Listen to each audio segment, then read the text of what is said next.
Things to know about abortion and the Supreme Court. Washington, AP. Abortion rights is emerging as a litmus test for the next Supreme Court nominee, with Democrats and at least one moderate Republican declaring they wouldn't support a nominee who opposes the landmark Roe v. Wade ruling that established a woman's right to abortion. But there's less here than meets the eye. Here's why.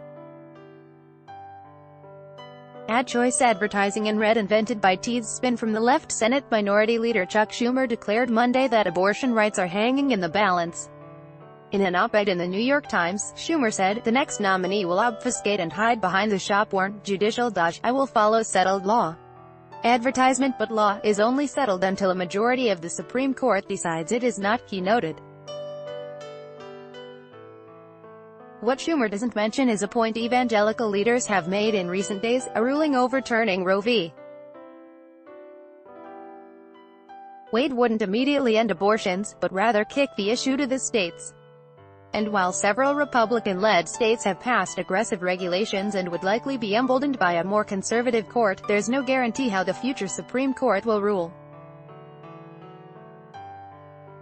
Spin from the right. Trump says he will, probably not, ask potential nominees their thoughts on Roe v. Wade, but he wouldn't necessarily have to. Leonard Leo of the Federalist Society is advising Trump on a nomination, and is expected to seek out an originalist and textualist, much like Justice Antonin Scalia, who died in 2016.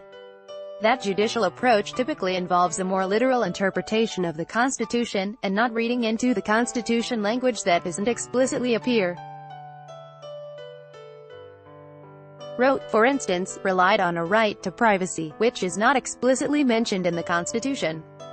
That tact can go a long way to find a justice who would rule against abortion rights without triggering widespread opposition.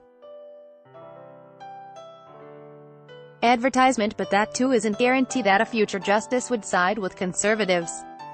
One good example is retiring Justice Anthony Kennedy, who was appointed by President Ronald Reagan and voted in favor of abortion rights. How it could play out, all eyes are on Sens. Susan Collins of Maine and Lisa Murkowski of Alaska, moderate Republicans who support access to abortion services and aren't up for re-election, making it less likely either will feel pressure to be in lockstep with the polarizing president.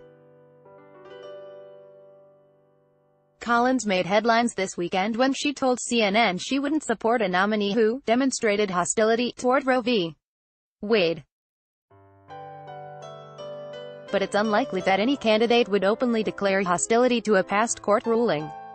In fact, in 2017, Neil Gorsuch, Trump's first Supreme Court pick who now sits on the court, said he would have walked out the door had Trump asked him to overturn Roe v. Wade because that's not what judges do.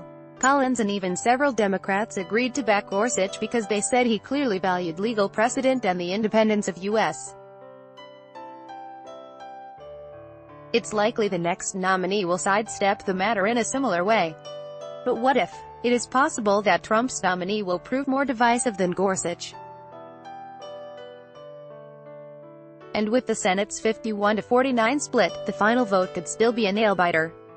If Collins and Murkowski vote no, and Democrats all vote no, the nomination would be blocked. Advertisement. If Sen. John McCain's aggressive brain cancer diagnosis keeps him from traveling, it would only take one GOP defection to potentially block the nomination. McCain isn't afraid to buck his own party, but he is mostly in line with his party in opposing abortion rights.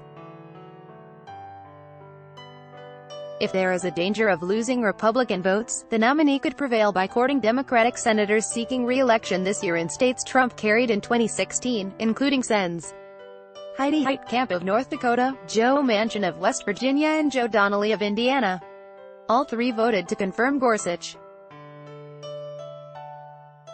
Manchin has already warned the White House against an overtly anti-abortion nominee. "I'm pro-life, but I know how that divides our country immediately and divides everyone. They're split right down the middle on that," Manchin told a West Virginia radio station. If he picks someone who is hardcore on Roe v. Wait, are hardcore on repealing healthcare? That's a bigger lift. By Taboola. Sponsored links, promoted links. You may like home away 15 awesome Thailand villas cheaper than a Singapore taxi ride. Home away under the new paper. Singaporean cyclist killed in Thailand. New paper on the Vikings, free online game. Play this for 1 minute and see why everyone is addicted. Vikings, free online game on the Top Man Fun. 10 most breathtaking highways of the world. Top Man Fun and do family-minded cat breeds that will cozy up to you. Family-minded Unda Baba language expert shares the secret to learning a language in 20 minutes. Ade Babalundo.